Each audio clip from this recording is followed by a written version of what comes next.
welcome to Your Voice America's Power and Patriots. So you're the only show on social media where you get a hour-long view from veterans in the service who have served prior, hour-long look at our military, our national security affairs, the foreign relations of our nation from a decidedly MAGA point of view.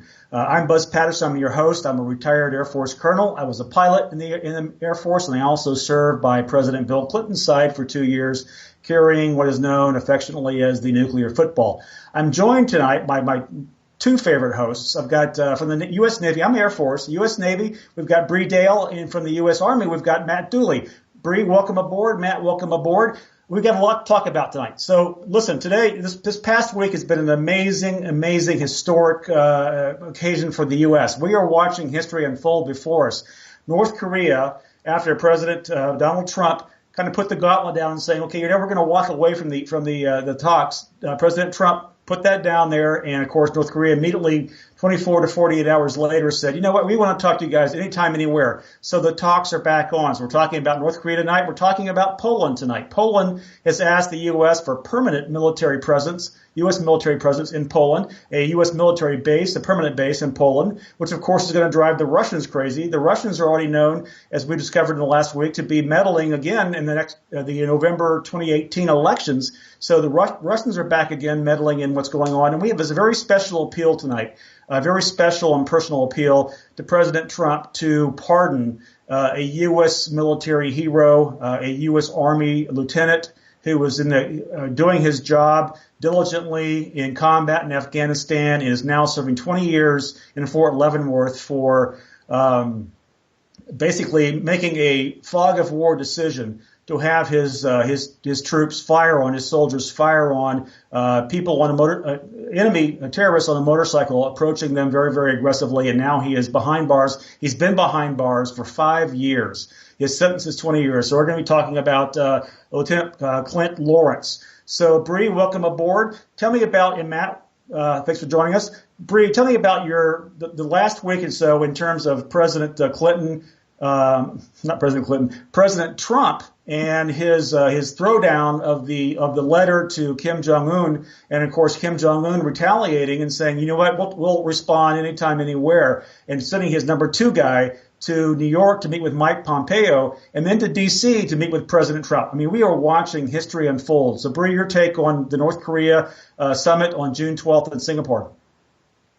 Well, it is really interesting that you said you had that little gaffe about President Clinton, because he also spoke this week, and he made mention how our last POTUS, Obama, got off easy, and how he wouldn't have gotten off as easy. So that's been there and done that. But regarding what's going on in North Korea right now, I mean, didn't we call it? Didn't Your Voice America call it all last week as well? That, yes. North Korea has played their hand. They have nothing to give at this point.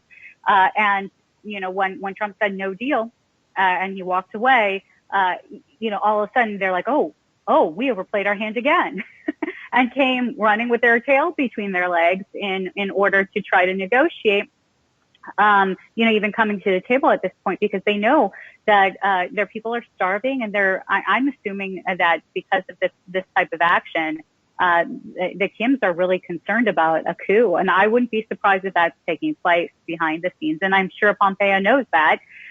So, I'm sure we made it very clear, this is an issue, but, I know that both you and Matt both realize that the history behind this does not only mean the history that Trump is making, but the history behind all of the times that before, with different presidents on both sides of the aisle really capitulating or really doing nothing to get to this point. So I'm glad that our President Trump is doing it now, because he is the man for the job. It's just as sad that so many hundreds of thousands of people have had to suffer under the Kims for so long, because the Americans have sought to do some kind of diplomacy outside of show force. Yeah, and I'm going to apologize to our viewers. The reason why I conflated President Trump, our current commander-in-chief, with President Bill Clinton, my former boss, is because I've been going back and forth on Twitter the last couple of days extensively with both Bill and Hillary Clinton. They remember me, I remember them. So the Clintons have always been in the forefront of my mind and my experience. So again, conflating the two, President Clinton and President Trump, could not be more night and day to me. So I totally get it. So Matt, let's go back for our viewers. I mean, I think it's important to understand that where we are right now with North Korea is 68 years after the North Koreans invaded South Korea. So give us, for our viewers, I think it's important for us to go back and understand the framework from which the North and the South were created post World War II, and why we are still today engaged in what is still a war. I mean, there was a ceasefire agreement negotiated in 1953, but here we are 68 years later, and we are still literally and effectively at war with North Korea. So, Matt, a little bit of background into how we got where we are today, and let's take it back to post World War II and how we got to two Koreas. Okay, I'll try to hit the highlights. The Cold War essentially begins at the Yalta Conference. The Cold War begins when Truman tells Stalin the U.S. will be dominant in the post-war environment. And there was a communication between the two of them, basically the United States saying, look, we know that you have designs on expansion, that we're under no doubts here that after this is all over and we defeat Nazi Germany and the Japanese, that we're going to be friends for the rest of our lives. So what ends up happening immediately in the aftermath is that both sides begin to divide up. There's the Iron Curtain in the Eastern Bloc. The same thing happens throughout Asia. China goes through its own revolution, its own civil war. But Korea ends up having the South led by and organized by the Western allies, and the North controlled by the Russians and controlled by the communists. The same thing happens in other elements of Southeast Asia, which we can get to if you want to talk about Vietnam. But Korea really is subdivided by who's in charge of the aftermath and getting rid of the Japanese. So what we end up with in June of 1950 is a miscommunication. The North Koreans believe that they can come south and unify the peninsula. There's no reason for them to believe that we're going to contest them. We believe that they're outside of our sphere of control. That's what we communicate. The North Koreans get the permission, the tacit acknowledgement from Stalin to go ahead and do it. So they take their T-34-85s and head south. And that's the beginning of the Korean War in June of 1950. And this is only 5 years after the end of World War II. And we had completely dismantled everything. We had to pull tanks off of museum pedestals for which we did not have repair parts. We stayed in the fight because the Air Force and the Navy still had some airplanes to bomb the North Koreans as they came south. But Task Force Smith was a disaster. So the takeaway of the opening of the Korean War really is for American military policy to never be so disarmed so as not to be able to respond. And so this goes back and forth. There's the defense of the Pusan perimeter and the pushback to throw the North Koreans back. And then you have the Incheon landings to retake Seoul, and then the fight is on with MacArthur driving north and pushing towards the Yalu River. And this is how the Chinese get involved in it. To them, the Yalu River, the border between North Korea and China, is a no-penetration line. The closer we got to it, the more the Chinese felt threatened. They get into the war and then essentially push us back to 38th parallel, and there it stays throughout 1953 as it goes back and forth in negotiation. Korea ends with an armistice, not a formal treaty. So technically, even though the fighting stopped, we have been in a state of war since 1953, and that's where we are now as far as why a peace treaty is important to get signed. And that's how the war ends. Yeah, well, the war hasn't ended yet, but you're exactly right. That's how that little block of time from 50 to 53 is really important. And I think it's also really important. We're going to come back after the break here in a second. But it's really important to understand also the role the Soviet Union played in those years. I mean, it was post-World War II. We divided up Berlin. We divided up the Koreas, the Korean Peninsula.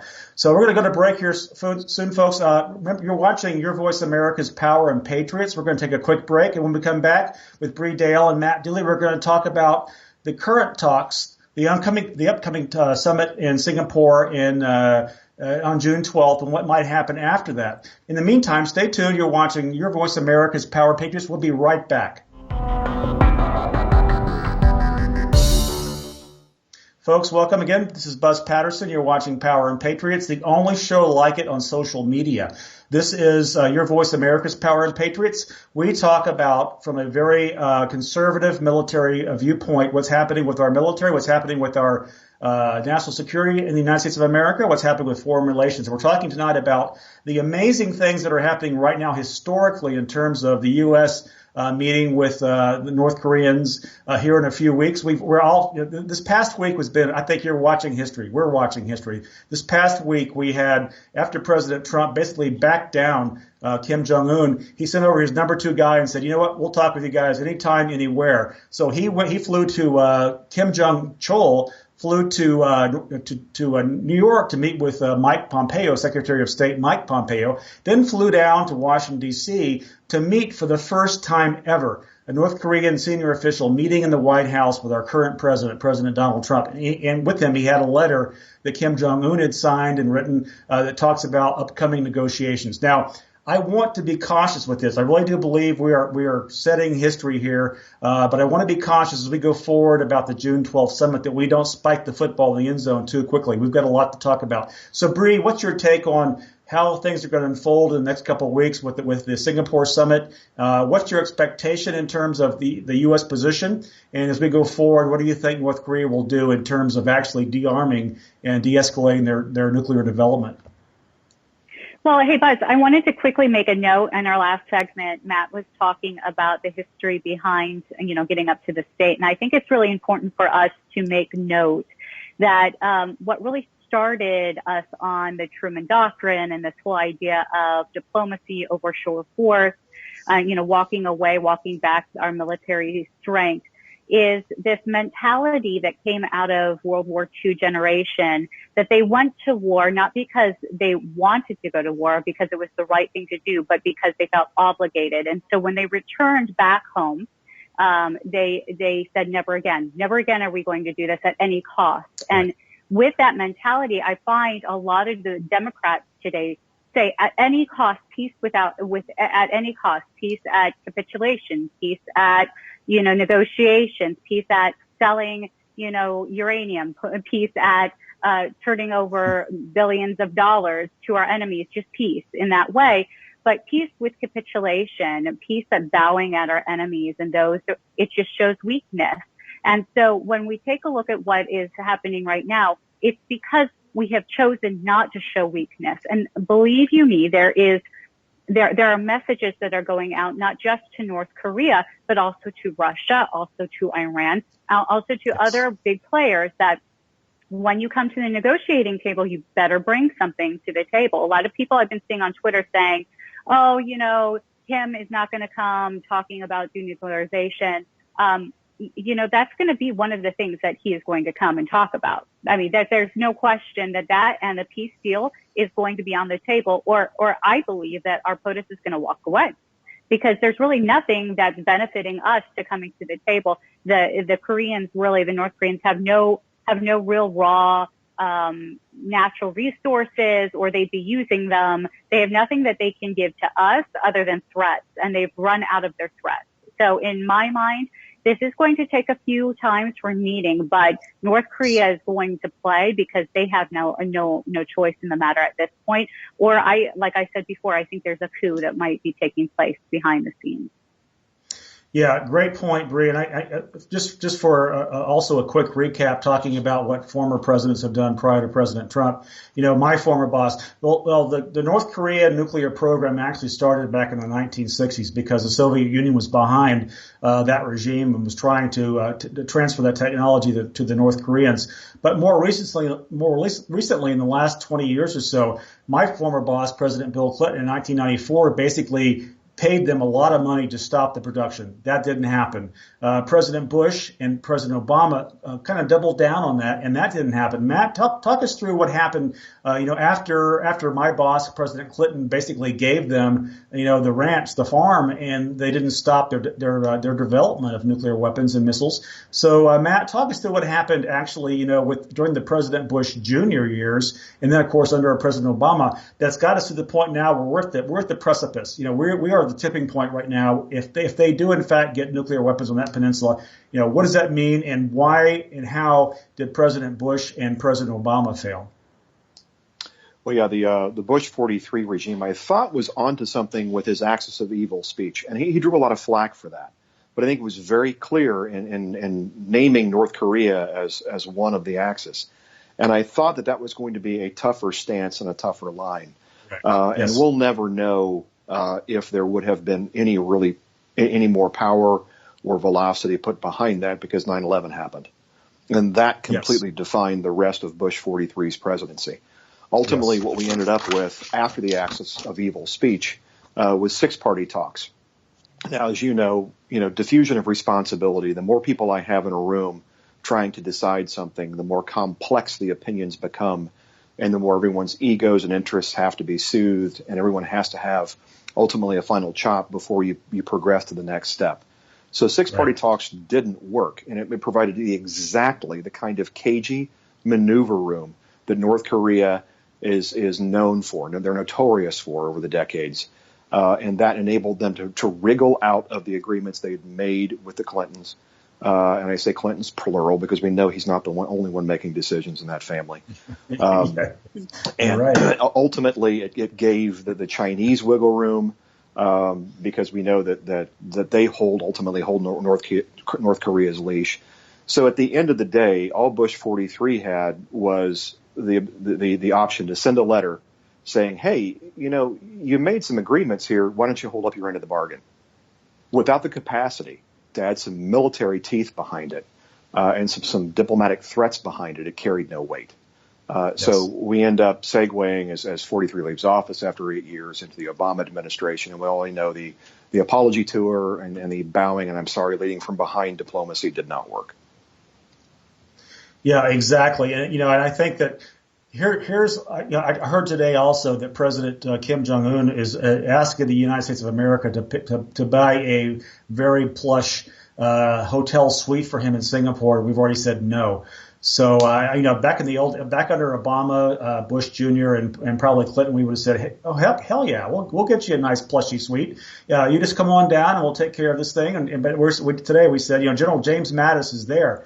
Mad Dog, he's going, no, you guys you pick up your own tab. We're not doing that. As we go to break here in about a minute and a half, Bree, we're talking about, what our expectations are, expectations for what might come out of this. I see this being the first of many, many, many talks and many summits going forward. But, I know the U.S. is going to depend on a complete, verifiable, irreversible dismantlement. And I'm not sure if North Korea is going to play that game. So in about a minute and a half, what do you think is going, as we go forward, what do you think is going to actually happen? I mean, are the two forces going to collide here? I mean, are we going to have the U.S. and Mattis and Trump and Pompeo saying, you know what? No, we want absolute disarmament.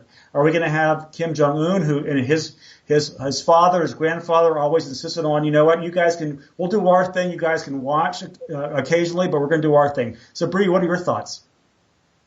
I think it's disarmament. I actually see not so many meetings as well, because Art of the Deal, we're not here to really we hold the upper hand here. We're not really here to negotiate with dictators, especially dictators who kill their own family. I think, in this situation, good diplomacy would be like, would be happy to escort you and your family off the premises of North Korea and put you in a position where you are safe, relatively safe, and, call you to account for your actions, but you're going to be alive.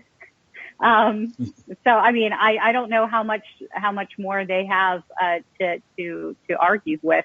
I think that their people are starving and ready to rebel.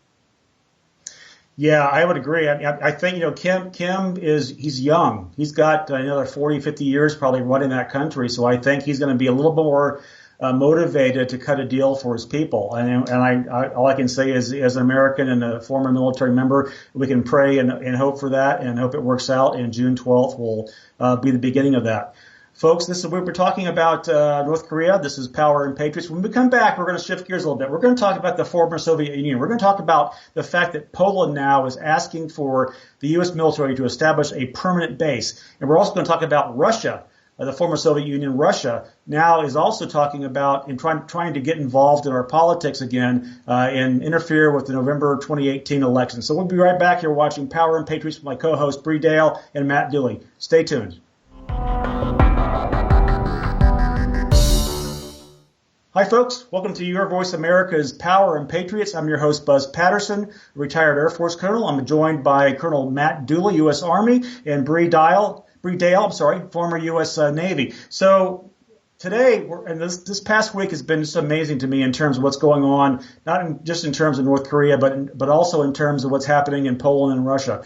Poland this week said they are willing to pay for. By the way, this is important. They're willing to pay for, and they are asking for the U.S. military to stage a permanent U.S. military base in Poland for their security. Bree, your take on the fact that Poland is now asking for us to put our forces there, and what that might, how that might affect their neighboring Germany neighbors, and also Russia. That's going to drive a divide, I think. But Poland's been awesome and been very supportive of our current president and our military.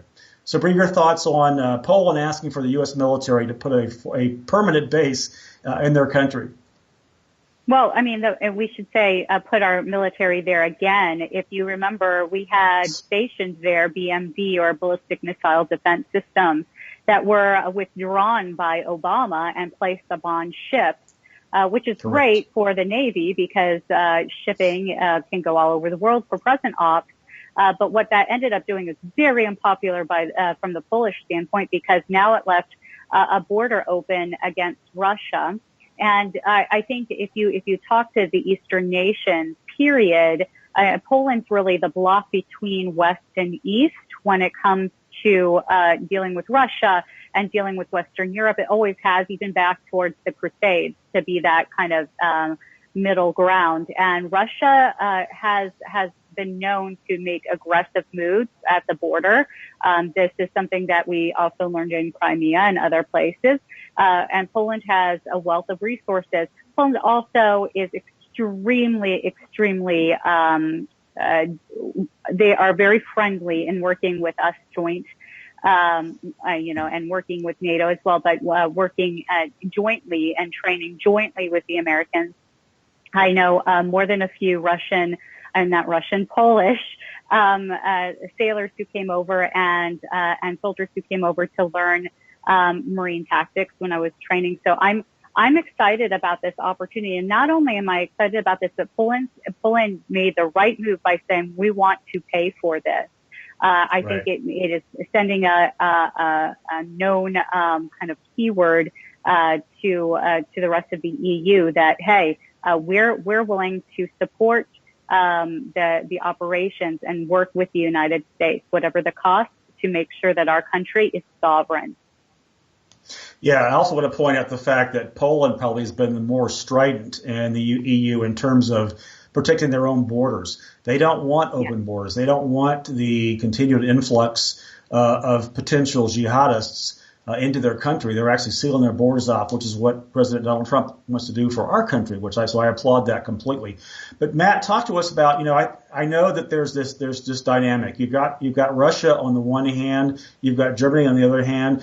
This is not going to sit well. If we do establish a base, and I hope we do, a military base, a U.S. military base in Poland, this is not going to sit well with Vladimir Putin or Angela Merkel. So I think it's really kind of a Poland throwing the card down and saying, you know what, we want freedom, we want security, we want liberty, just like the Americans have. We want to secure our borders just like America wants. But this is going to cause a very interesting ripple effect, I think, in the EU and with Russia. I mean, Germany's calling the shots right now in the EU, and Russia, of course, would love to be in the EU, and we're not going to play that game. But what do you see going forward in terms of how Putin and Merkel might approach us putting a permanent U.S. military base in Poland at their expense, by the way? Yeah, Buzz, I think it's important to understand what Poland has done is not something that's occurring in a vacuum. This is in reaction to a number of different things, and it means something different to Germany and it means something different to Russia. So I'll start with Germany. Angela Merkel, because she has to build a coalition, is no longer as much of an advocate and a proponent of U.S. foreign policy. Germany enjoys being in the central region location. It's also economically dominant. It hasn't had to face some of the austerity measures. And so Germany has enjoyed for the last 5 years or so being able to determine where the rudder of EU needs to steer to go where they want it to go. A movement to shift some of that power and some of that authority towards Poland weakens Germany's stance as being really the sole proponent. And so they're going to have to figure out whose camp they're on.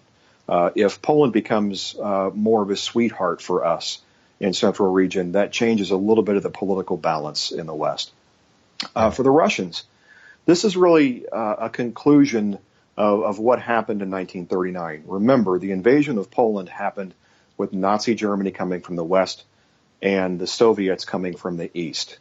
Yeah. This is the Poles saying that's never going to happen to us again, period. Right. End of statement, full stop. And we're not the only people concerned with this. The Baltic states, Latvia, Lithuania, Estonia are concerned about it. And certainly everyone else who was underneath the Soviet boot remembers. Hungary, I guarantee you, remembers that. And so there are a number of proponents besides the Poles who are concerned about that. So them reaching out to us and saying, look, the exercises are great. We're happy to be a part of NATO. We're happy to be a part of joint operations across the globe. However, we would like you to stay. Like you did with Germany to keep the Russians out. We want you to move that effort, shift it east. You do, your reforge your exercises. Let it be reform Pole, return of forces to Poland.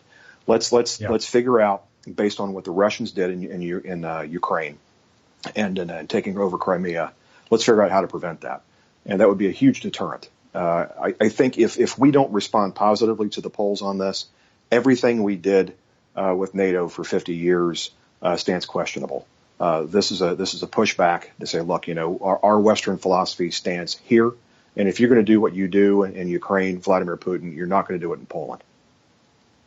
Absolutely. That's a brilliant point, Matt. That's why you're on this show as well as Bree. That's a brilliant point. As we talk about Russia also, we're already getting indications that they're playing games again with the upcoming midterm elections of 2018. We have discovered the last couple of weeks that they have created a website.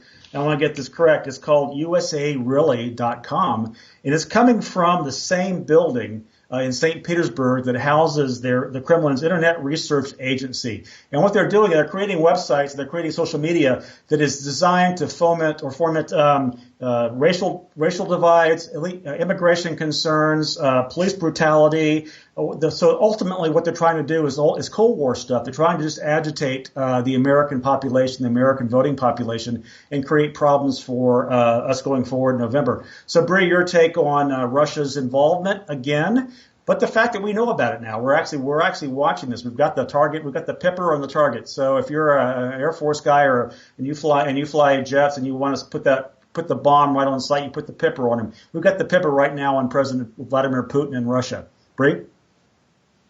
Yeah, it's really interesting, isn't it, how they're playing this game. I would actually posit that they've played this game for a while and on multiple levels for elections in the past. And we know how to do psyops too. But needless to say, they're trying to push us to looking within our country instead of looking, without. So I think it's important for us at this time when we start to see them do that to counter the narrative, obviously, to communicate on social media, which we're doing here at Your Voice America, but also to get the word out that, I think most American people nowadays, I'm saying most, but I think they're a little skeptical when it comes to mainstream media and also what they're seeing on Facebook and Twitter. They are not as skeptical when it's, immediate news coming from Twitter, because a lot of times those things come as it's happening. So that I think is going to be the next target for the Russians. But needless to say, when the Russians tend to do this, it's because they're doing nefarious acts elsewhere. So hopefully we are keeping an eye on intel, and I'm sure we are assessing Where are they playing right now? Is it Syria? Is it, going back in and playing their games in Crimea? I think it's going to be something that we're going to continue to look at. Why are you playing these games?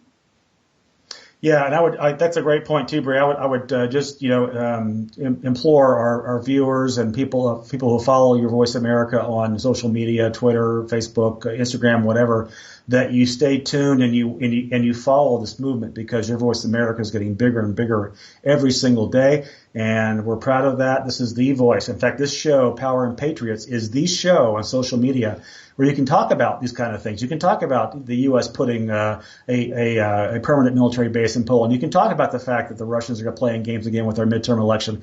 We're going to go to break, and when we come back, and I pray that, and I hope that President Trump's watching this show. I hope that his staff is watching this. When we come back, we're going to talk about, this past week, President Trump, he pardoned Dinesh D'Souza, a great guy and a great pardon, and well deserved. He's also considering possibly pardoning Martha Stewart. But we want to implore President Trump and the administration to think about the case of Lieutenant Clint Lawrence, a U.S. Army lieutenant who was in Afghanistan, who is now serving 20 years in jail in Fort Leavenworth. So when we come back, we're going to talk to you very personally and ask very respectfully that President Trump consider pardoning Lieutenant Lawrence. When we come back, you'll hear his story, Clinton Lawrence's story, and why we believe that he's served his time and he needs to be relieved and taken out of jail and pardoned. So when we come back, you're watching Power and Patriots. We'll be talking about Lieutenant Clinton Lawrence. We'll be right back. You're watching Power and Patriots. I'm Buzz Patterson. I'm former Air Force. Bree Dail is former Navy. Matt Dooley is former Army. This is the social media spot for you to watch and hear and learn and educate yourself on what's happening with our media, with our country, with our politics, especially from the military perspective. So Clint Lawrence was a lieutenant, U.S. Army. I'm going to defer this to Matt initially. U.S. Army lieutenant in the southern portions of Afghanistan. He and his guys and soldiers were approached by a high-speed motorcycle with 3 insurgents on board. So, Matt, tell us the story of Clint Lawrence and why he is behind bars now in Leavenworth, serving 20 years. The incident in question is a motorcycle was rapidly approaching his platoon. He hadn't been in charge for very long, but the circumstances have been that there have been a pattern of attacks, a pattern of reconnaissance by insurgents on motorcycles, and then motorcycle-borne IEDs.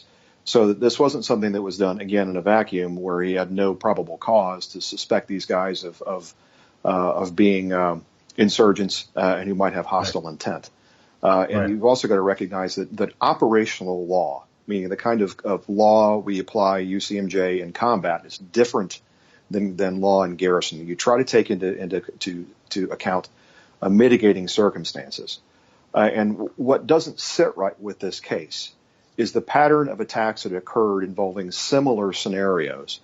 His recent assignment to the platoon in a combat zone where, let's be candid here, the bad guys aren't just jaywalking. They're coming at you and they're doing things, shooting at you, planting IEDs. He's got every reason to suspect, and he's only got seconds to decide. Right. Put yourself in those circumstances, not on your couch sitting in your 4th floor walk-up in New York City or in the comfort of somewhere inside Arlington, but put yourself in one of those terrible small little villages or in a valley somewhere in Afghanistan, and knowing that this is a potential problem. And if they don't respond to warnings, if they don't respond to green lights or flares or waving, you really don't have too many options. He made the call. He told his men to shoot, and that's why he's being held accountable, because he gave the order. But the circumstances, I think, are far more mitigating than to just railroad this kid and put him behind bars for 20 years. The circumstances of his sentencing were in the context of wanting to show that we're tough on ROE and that we're not cavalier about killing civilians. That was the message, that he was crucified on the altar of political correctness and political expediency to show that, look, we're not going to let our guys just shoot everybody. And candidly, I think the Afghans probably would have understood, those in the government and those in the military. Under similar circumstances, they've been victimized.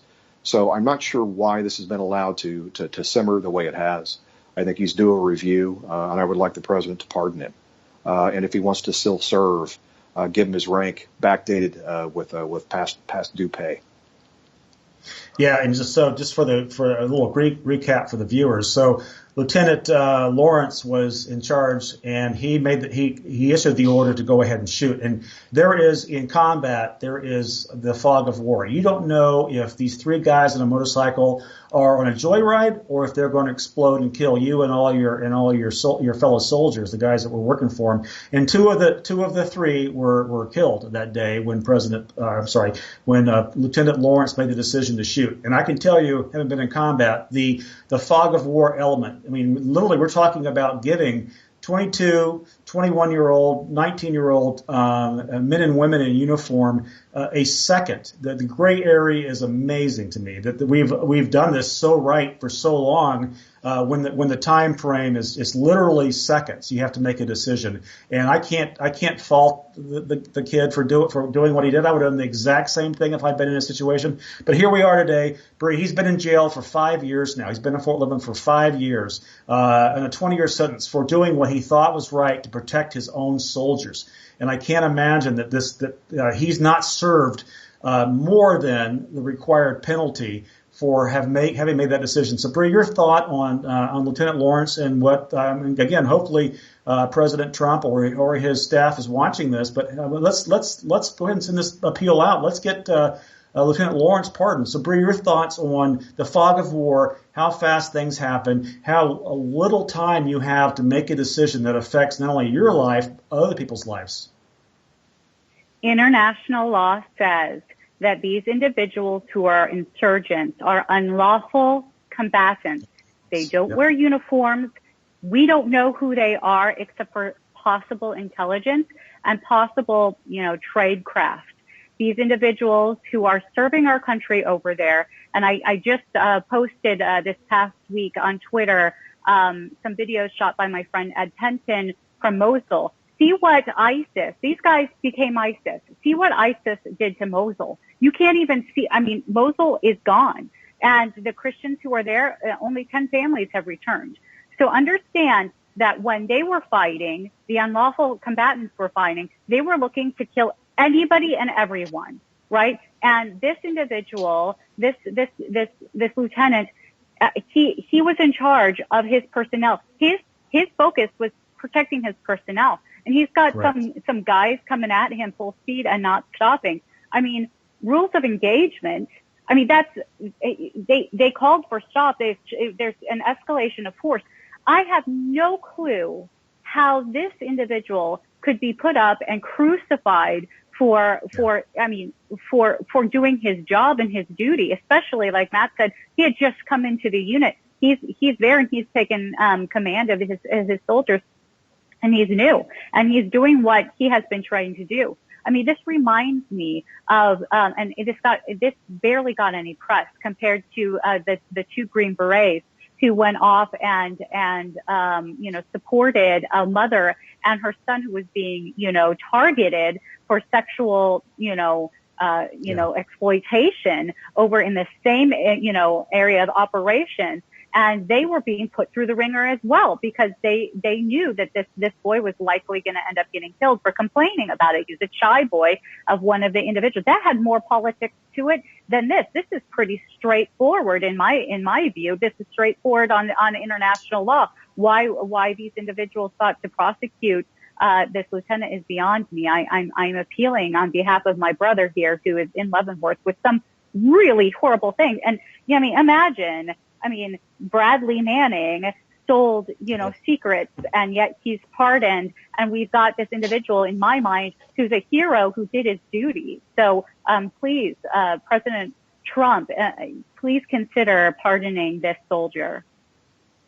Yeah, nothing angers me more than when American politics negatively affect the U.S. military, and I've written several books on it. One of my books, War Crimes, talks exactly about that, how Democrats, largely Democrats, liberals, choose to bring politics to the battlefield. There used to be a rule or a history, a precedent in this country where politics stopped at the water's edge. That no longer exists. It's really a shame that we continue to send our troops, our men and women overseas to fight these battles on behalf of us. And they are used as political pawns, and Lieutenant Clinton Lawrence is a perfect example. You've been watching Power and Patriots. I'm so pleased and privileged to be joined by Matt Dooley and Bree A. Matt, where can people find you on social media, and how can they follow you? You can find me on Twitter, Matthew Dooley, at O'Dooley. That's the Gaelic spelling, Odubhleigh. So I've got a growing Twitter following. I'm mastering the art craft. And you can also find me on Power and Patriots here. Absolutely, every single week, Matt. And Bree, where can folks follow you? You've got a lot of things going on. You've got quite the resume. Where can folks find you on social media?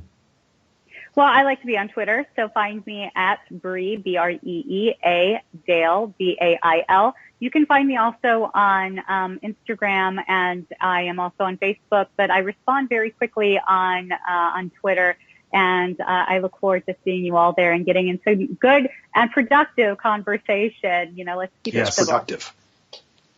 Yeah, that's funny. I've been doing the Your Voice America, these shows now for about, I guess going on 5 months. And, on Twitter especially, I get, lots of trolls, lots of people calling me names and challenging me. But I'm Buzz Patterson, published author, retired Air Force pilot, colonel. So follow me on Twitter at Buzz Patterson. Follow me on Facebook at Buzz Patterson. But always catch us, the three of us here, every Sunday night on Power and Patriots at Your Voice America. Thanks very much for watching, guys. God bless America. God bless Your Voice America. God bless you all. Good night. We'll see you again soon. Take care.